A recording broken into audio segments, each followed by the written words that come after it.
اعوذ باللہ من الشیطان الرجیم بسم اللہ الرحمن الرحیم۔ السلام علیکم ورحمۃ اللہ وبرکاتہ۔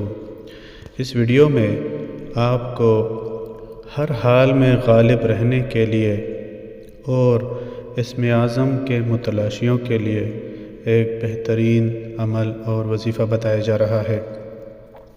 زندگی کے ہر پہلو میں مختلف کیفیات اور معاملات پیش آتے ہیں، اور بعض معاملات میں انسان یہ چاہتا ہے کہ وہ ہر حال میں اس جگہ پر غالب رہے، تو اسے چاہیے کہ اسم پاک یا عزیزو کے ساتھ اللہ تعالیٰ کا ذاتی نام شامل کر کے کثرت سے پڑھے، یعنی یا اللہ یا عزیزو۔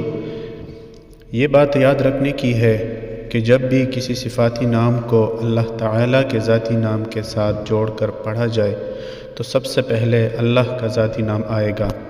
بعض اولیاء اللہ اس طرح سے ورد کرنے کو بہت اہمیت دیتے ہیں اور وہ اس کو اسم اعظم مانتے ہیں۔